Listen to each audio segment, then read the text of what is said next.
Chapter 7, Play, Development, and Creativity. One of the first questions we're going to talk about is, what is play? We know for young children that living is play and play is living. This is an interchangeable statement for children.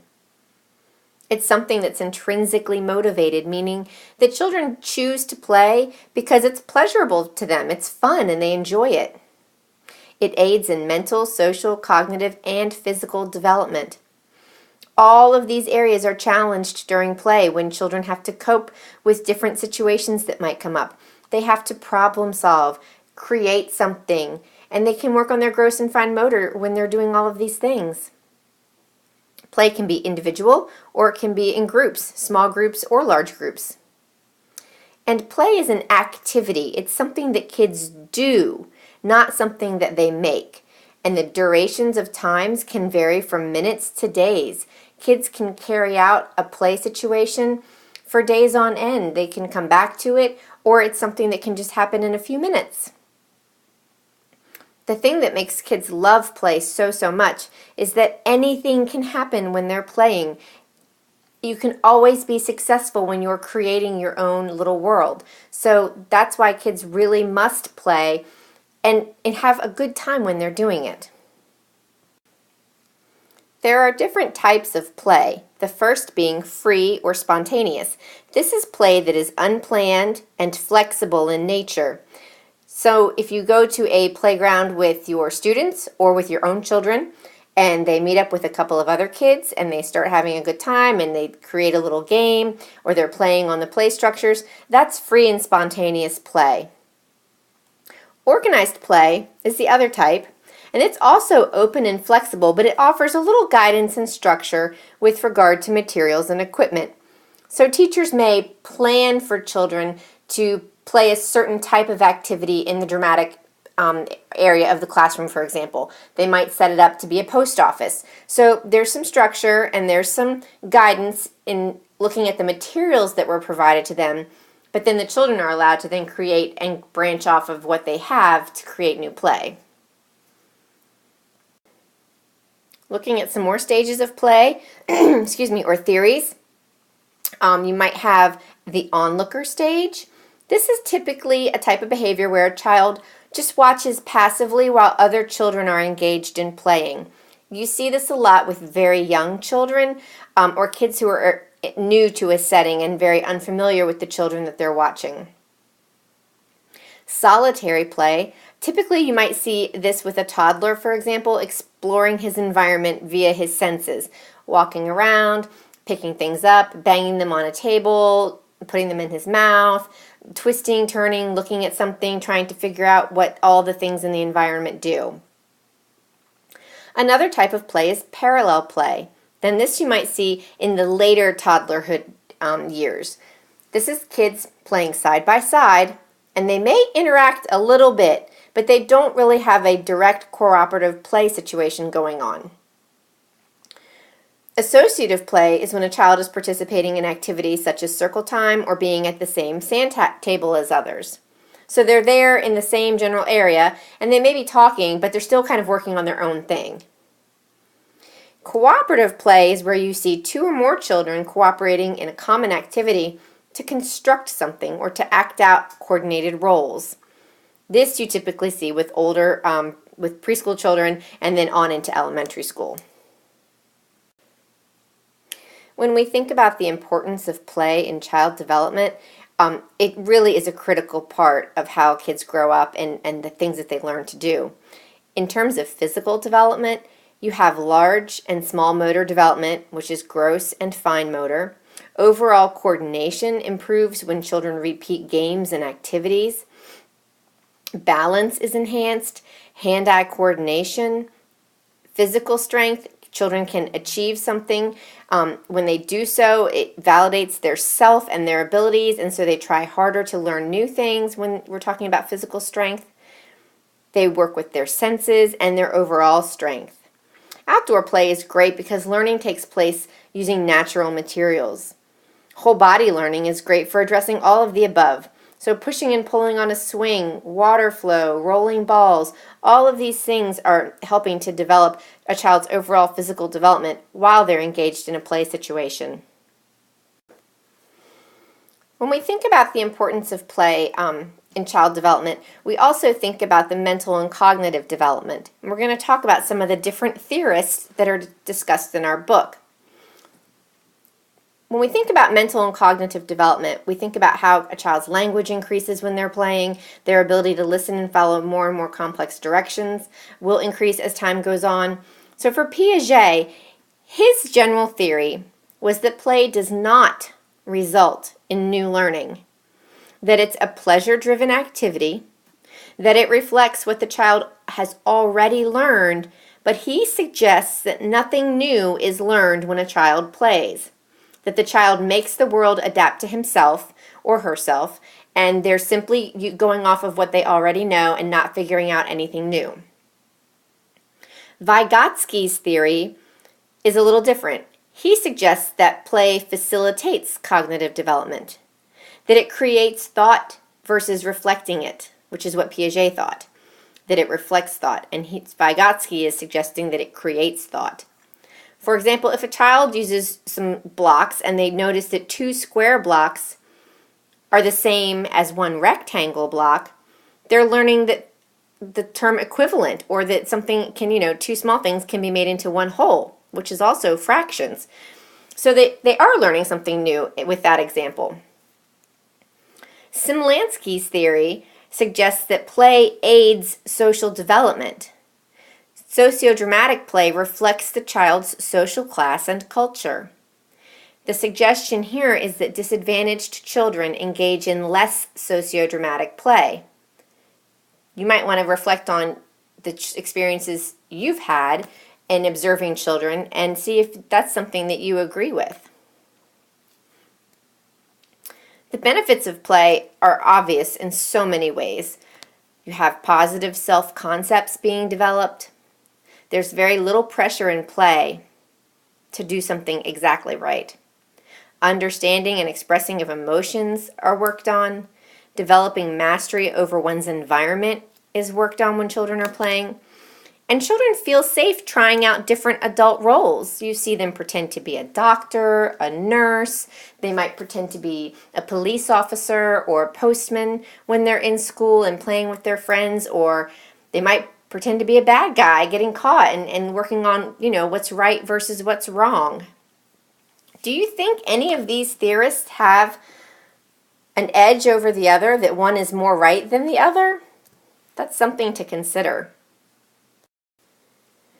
When we think about adapting play environments for children with special needs, some of the things we need to consider are arranging the physical environment to facilitate interaction between children.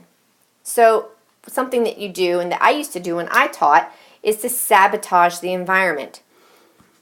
By saying that, I mean that you can put a child's favorite toys on a higher shelf in a clear box, so that a child who has difficulty communicating or difficulty initiating communication with another person has to come find someone and ask for help to get their toy.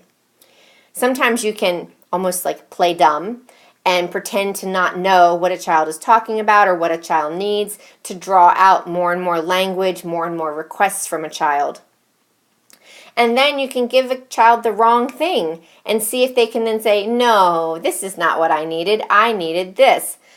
Some of those are just get kids, especially when you're playing dumb, they feel like you're being a little silly, and they might be more readily willing to engage with you and to use some communication or sign language or picture symbols, whatever they happen to be using to communicate. When creating play centers to encourage interactions, you want to consider having buddies for the children with special needs that would go to the science and nature center with that child. They can then kind of guide them to make sure they're using materials correctly, demonstrate the appropriate ways to use them, and this also gives them a peer with appropriate language skills and cognitive skills to show them what to do and to kind of get some of that language going back and forth. Assigning seats during group times is not a bad thing sometimes, especially if you have a child that doesn't really want to come be in the middle of everything that wouldn't do that on their own, that might hang back and just kind of watch.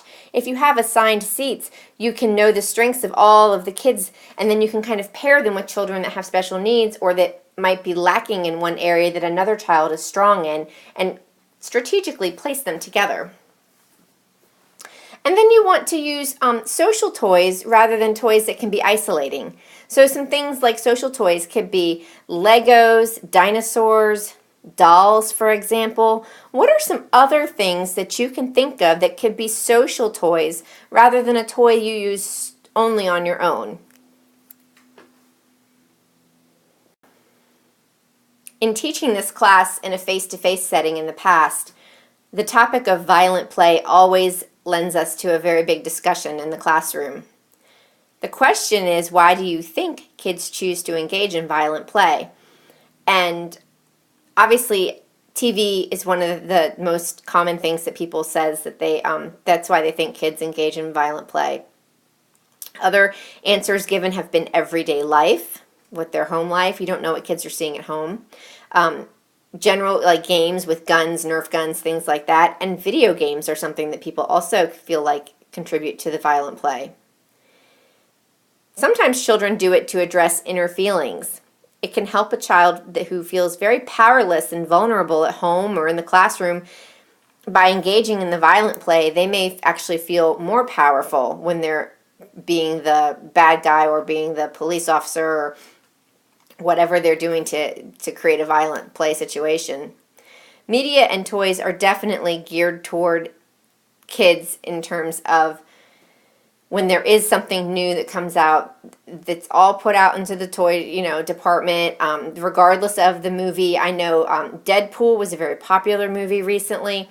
I saw it. It's rated R. I know that a lot of my friends took their kids thinking that it was going to be kind of like an Incredible Hulk movie or Captain America. It was not. It was very violent and very graphic. And, I think once parents paid to get their kids into the theater, they didn't think about turning around and walking out when it really started to get ugly in the first, 6 minutes of the movie. So children are, I think, exposed to quite a bit more now. They're watching more on YouTube, and it's more unsupervised than I think it's ever been.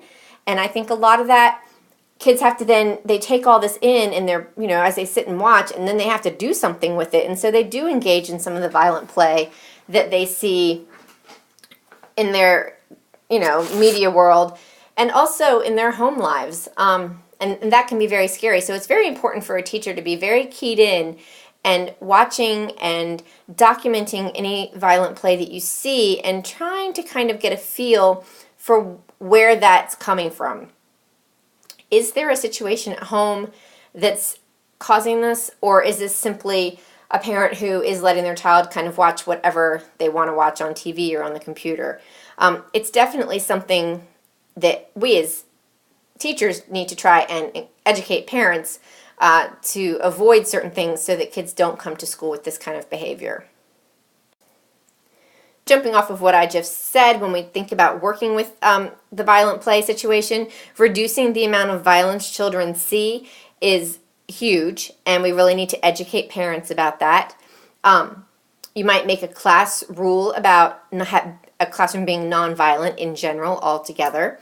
You want to promote imaginative and creative play that is nonviolent. Anytime you see children engaging in violence, you can redirect them into more positive play. Just give the play that they're doing a spin into a positive light.